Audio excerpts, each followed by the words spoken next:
안녕하세요. 오늘은 그 성공이라는 단어 있잖아요. 이걸 좀 다른 각도에서 좀 깊이 들여다보는 시간을 가져보려고 합니다. 네, 반갑습니다. 저희가 받은 자료들을 보니까 이 성공을 향한 끝없는 질주가 오히려 왜 우리를 좀 공허하게 만들까? 그리고 뭐랄까, 쇼펜하우어 철학을 통해서 진짜 성공은 뭘까? 이런 질문들을 던지고 있더라고요. 네, 아주 흥미로운 주제죠.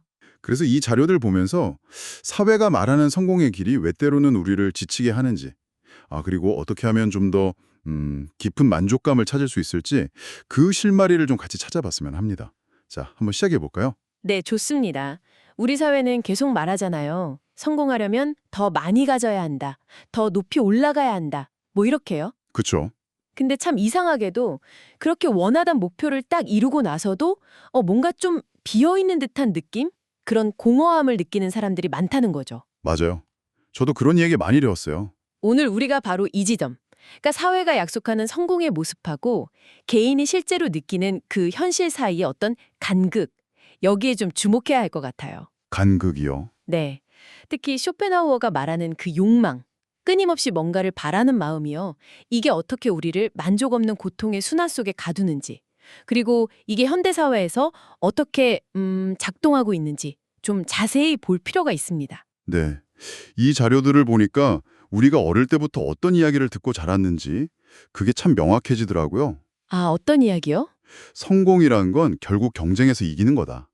남들보다 돈 더 많이 벌고 더 유명해지고 영향력 커지고 뭐 이런 거잖아요. 그쵸. 흔히들 그렇게 생각하죠. 인생이 마치 끝없는 경주 같아서 더 빨리 달리고 더 많이 희생하면 언젠가는 뭐랄까 남들이 다 부러워하는 결승선에 도착해서 보상받을 거다. 이런 약속을 받은 셈이죠. 네네. 그런 기대감이 있죠. 근데 문제는 그 결승선이라는 게 가만히 있는 게 아니라 계속 뒤로 물러난다는 거예요. 아, 결승선이 움직인다? 예. 이 게임 자체가 우리가 이기도록 설계된 게 아니라 우리를 그냥 계속 달리게 만들어므로써 유지되는 시스템이다. 뭐 이런 통찰이 있더라고요.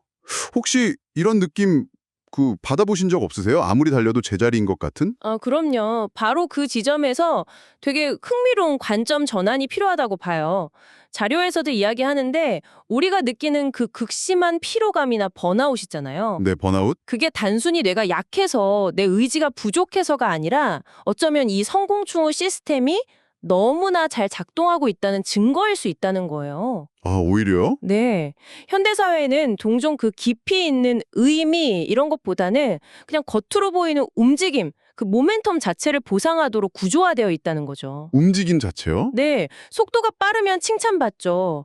근데 정작 우리가 왜 달리는지, 어디로 가는지 이런 질문은 잘 안 하게 되는 거예요. 하긴 바쁘게 살다 보면 그런 생각할 겨를이 없죠. 결국 내가 직접 선택하지도 않은 목표를 향해서 그 이유도 잘 모른 채 그냥 자동 조정 장치처럼 살아가게 된다는 겁니다. 자동 조정이라. 네, 마치 그 아무데로도 연결 안 된 높은 벽에 사다리 기대 놓고 끝없이 올라가는 기분이랄까요? 만약에 지치고 길을 잃었다고 느낀다면 그건 당신이 부족해서가 아니라 어쩌면 이 시스템 자체가 원래 그런 걸 수도 있다. 이런 뭐랄까 위로이면서 동시에 경고를 보내는 셈이죠. 그 끊임없이 달려야 하는 시스템이라는 지점에서 쇼펜하우어의 통찰이 정말 날카롭게 느껴졌어요. 그렇죠. 쇼펜하우어. 그는 이 끊임없이 뭔가를 바라는 마음, 즉 욕망 자체가 고통의 근원이라고 봤다는 거죠. 네, 맞아요. 그게 핵심이죠. 자료에 나온 예를 보면 이해가 확 되더라고요. 우리가 정말 간절히 원했던 목표를 마침내 이루었을 때를 생각해보면요. 네, 성취의 순간. 물론 잠깐은 기쁘죠. 짜릿하고. 근데 놀랍게도 그 감정이 생각보다 빨리 사라지고 우리 마음은 거의 바로 다음 목표, 다음 갈망 대상을 찾아 헤매기 시작한다는 거예요. 맞아요. 금방 시들해지죠. 마치 방금 통과한 결승선이 끝이 아니라 그냥 다음 레이스를 위한 잠깐의 휴식 지점이었던 것처럼요. 네, 네, 정확합니다. 이걸 좀 더 큰 그림에서 보면요. 현대사회의 경제 시스템 전체가 사실상 우리의 그 만족하지 못하는 상태, 즉 불만족을 핵심 동력으로 삼고 돌아간다는 걸 알 수 있어요. 불만족이 동력이다. 네, 광고나 소셜미디어나 계속 나오는 새로운 성공 기준들, 이게 다 우리 귀에 대고 속삭이는 거죠. 거의 다 왔어. 조금만 더 하면 돼. 이러면서요. 그렇죠. 그런 메시지도 많죠. 우리의 만족을 아주 교묘하게 계속해서 미래로 미루게 만드는 거예요. 이 욕망이라는 엔진이 우리를 지금 이 순간, 현재에서 자꾸 벗어나게 만들고 진짜 행복이나 만족은 늘 저 앞에 아직 가지 못한 어딘가에 있다고 믿게 만드는 거죠. 듣고 보니 그러네요. 근데 우리가 갈망하는 게 단지 뭐 물건이나 돈만은 아니잖아요.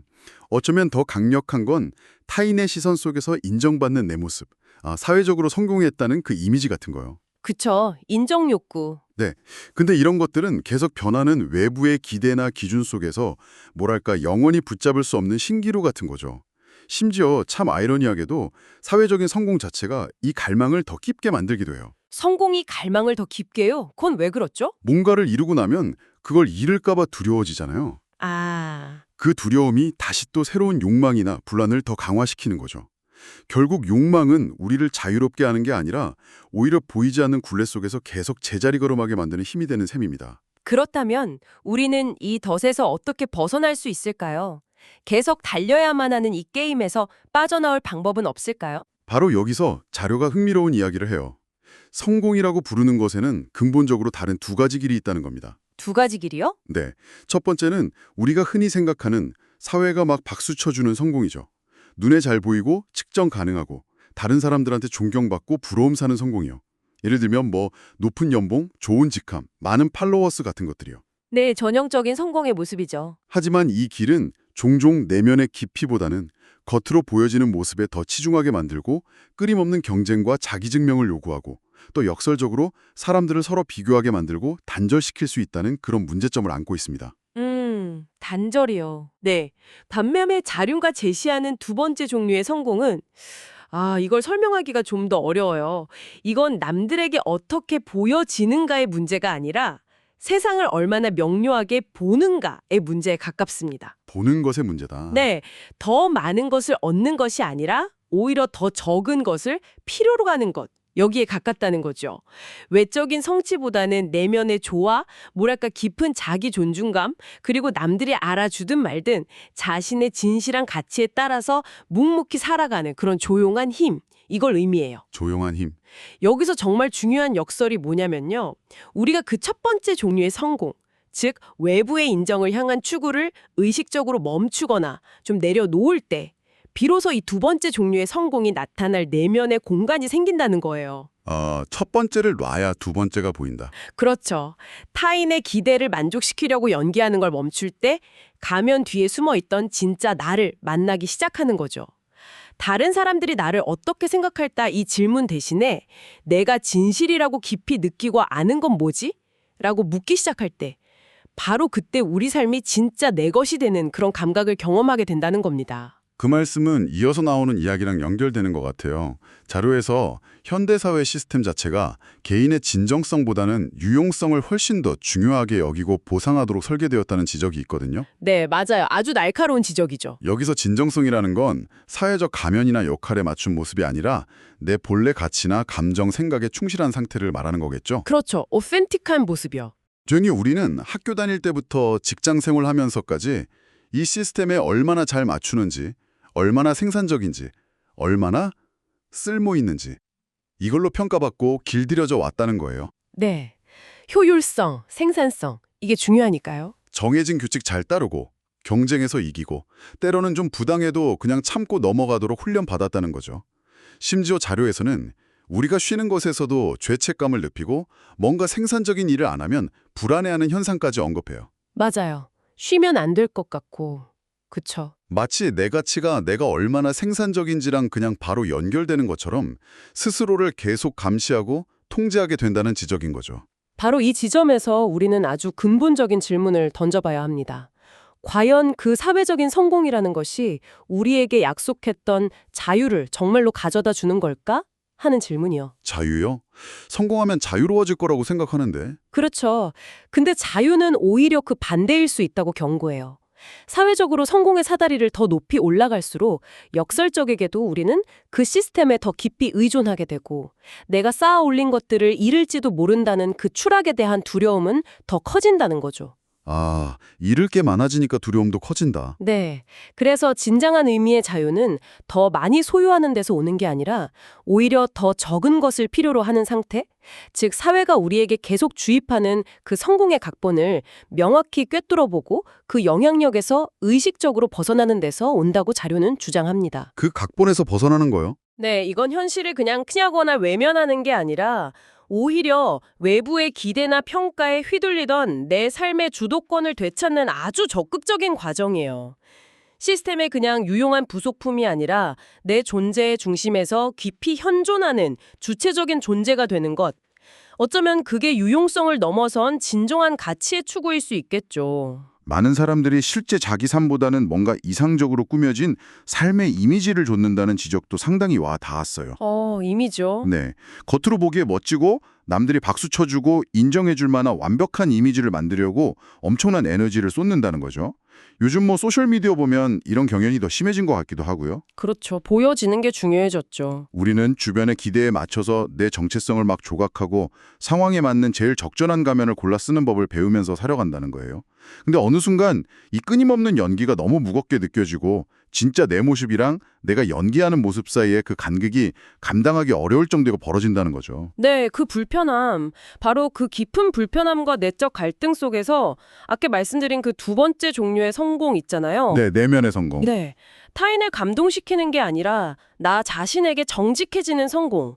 이게 고개를 들기 시작한다고 자료는 이야기합니다. 정직함이요? 네, 겉으로 보여지는 이미지를 유지하려는 노력을 좀 내려놓고 매 순간 내 진실을 선택할 때마다 우리는 다른 사람들의 그 일시적인 박수갈채보다 훨씬 더 깊고 오래 지속되는 온전함, 영어로 인테그리티라고 하죠. 그런 감각을 얻게 된다는 거예요. 온전함, integrity. 네, 이건 외부 상황이 어떻게 변하든 쉽게 흔들리지 않는 내면의 조용한 힘이고요. 스스로를 존중하고 신뢰할 수 있는 단단한 기반이 됩니다.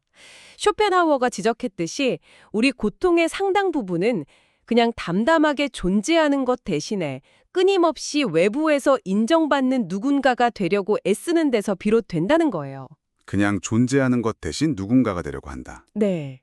하지만 진실은 이 끝없는 순환을 깨뜨릴 힘을 가지고 있어요. 내 진실에 따라서 살아갈 때 우리 자존감은 더 이상 남들의 변덕스러운 의견에 좌우되지 않게 되죠. 타인이 원하는 모습을 비추는 거울이 되는 대신에 내 고요한 빛을 발하는 존재가 되는 겁니다. 이런 종류의 성공은 밖에서 누가 주는 트로피가 아니라 우리 안에서 발견하고 길러내는 보물 같은 거죠. 이 모든 이야기의 끝에서 자료는 아주 깊은 차원의 피로감에 대해 이야기하더라고요. 네, 피로감. 단순히 몸이 피곤한 게 아니라 영혼이 지쳐버린 상태, 이걸 말하는 거죠. 끊임없이 사회가 요구하는 역할을 수행하고 상황에 맞는 가면을 계속 바꿔 쓰고 애초에 진정으로 내 것이 아니었던 목표를 향해 달려가느라 완전히 소진돼 버린 상태요. 영혼의 탈진 같은 거군요. 네, 자료에서는 이걸 마치 화려한 연극 무대 위에서 관객들의 열렬한 박수를 받지만 분장을 지우고 무대 뒤로 딱 돌아섰을 때 마주하는 그 깊은 침묵과 공허함, 여기에 비유해요. 계속 뭔가를 연기해야 한다는 압박감에 짓눌려서 진짜 나는 누구인지조차 잊어버린 듯한 그런 느낌일 거예요. 그 비유가 참 아프네요. 그런데 여기서 아주 흥미로운 반전이 제시됩니다. 반전이요? 네. 이 깊은 탈진과 공허함 속에서 역설적이게도 새로운 종류의 명료함과 길이 나타날 수 있다는 거예요. 더 열심히 노력하고 더 세게 밀어붙여서가 아니라 오히려 모든 것을 내려놓음, 영어로 surrender라고 하죠. 이걸 통해서라는 겁니다. 내려놓음으로요. 네. 성공해야 한다는 강박, 인정받아야 한다는 욕망, 더 나은 뭔가가 되어야 한다는 그 끝없는 분투를 부드럽게 놓아버릴 때 비로소 우리는 진정한 의미의 성공, 즉 더 이상 무언가를 연기하거나 세상에 증명할 필요가 없는 그런 평온한 상태에 이르게 된다는 거예요. 아하, 더 이상 증명할 필요가 없는 상태. 네. 이것은 외부의 소음이나 사회적 압박, 그리고 내가 스스로 만들어낸 역할과 가면들이 생겨나기 이전부터 항상 그 자리에 있었던 우리 자신의 가장 깊은 본질로 돌아가는 여정입니다. 본질로 돌아간다. 네. 쇼펜하우어가 궁극적으로 가리킨 것은 세상으로부터 완전히 도망치는 게 아니라 세상이 만들어낸 환상과 속임수에 더 이상 속지 않는 명료한 깨어남이었어요. 내면의 욕망이 점차 잦아들고 그 치열했던 분투가 부드러워지고 그토록 붙잡으려고 했던 환상들이 하나둘 사라져갈 때 여전히 그 자리에 고요히 서 있는 나 자신을 발견하는 것. 아, 그것이 바로 우리 삶이 진정으로 우리 자신의 것이 되는 순간이라고 이 잔료는 깊은 울림으로써 마무리하고 있습니다. 어쩌면 우리가 그렇게 찾아 헤매던 것은 더 높은 곳에 있는 무언가가 아니라 이미 우리 안에 존재하고 있는 깊은 고요함과 진실이었을지도 모른다는 거죠. 그래서 이 모든 이야기들이 우리에게 궁극적으로 뭘 말해주고 있는 걸까요? 오늘 함께 살펴본 자료들은 진정한 성공이란 단순히 더 많은 것을 쌓아 올리고 외부 세계로부터 인정을 얻는 그런 게임이 아니라는 거죠. 네, 그렇죠. 오히려 내면의 깊은 목소리에 귀 기울이고 자신의 진실한 가치와 삶을 일치시키면서 지금 이 순간에 온전히 충실하게 존재하는 것, 이것이 중요하다고 강력하게 시사하는 것 같아요. 맞습니다. 현재에 충실한 것. 더 적은 것을 필요로 하고 세상과 다른 사람들에게 더 정직하게 관계 맺고 외부의 기대에 맞춰서 나를 타협하지 않고 온전히 나 자신이 되는 용기. 그것이 어쩌면 이 혼란스러운 시대에 우리가 추구해야 할 가장 본질적인 가치이자 진정한 성공의 모습일지도 모르겠습니다. 사회가 정해놓은 그 성공 사다리에서 잠시 내려와서 나만의 속도와 방향으로 걷는 길을 선택하는 것. 뭐 그런 거겠죠? 네, 마지막으로 오늘 나눈 이야기들을 바탕으로 한번 스스로에게 던져볼 만한 질문 하나를 남겨드리고 싶어요. 네, 어떤 질문인가요? 우리는 이 자료들을 통해서 기존의 성공 공식에 깊은 의문을 제기했잖아요. 그렇죠. 그렇다면 어쩌면 가장 근본적인 변화는 이미 정해진 틀 안에서 더 많은 성공을 이루려고 애쓰는 게 아니라 애초에 우리가 왜 특정 종류의 성공만을 유일하게 가치 있다고 여기도록 배우고 내면화하게 되었는지 그 근원을 질문하는 것 아닐까요? 아, 왜 그렇게 생각하게 되었는지를 묻는 것. 네. 만약에 당신이 사회가 암묵적으로 만들어 놓은 이 게임의 규칙에서 완전히 자유로워져서 오롯이 당신 자신의 가장 깊은 가치와 진실만을 따르기로 결정한다면 당신의 삶은 어떤 새로운 모습으로 펼쳐질 수 있을까요? 와, 굉장히 근본적인 질문이네요. 네. 이 질문을 한번 가슴에 품고 오늘 우리가 함께 나눈 이야기의 조각들을 천천히 되새겨보는 시간을 가져보시면 좋겠습니다.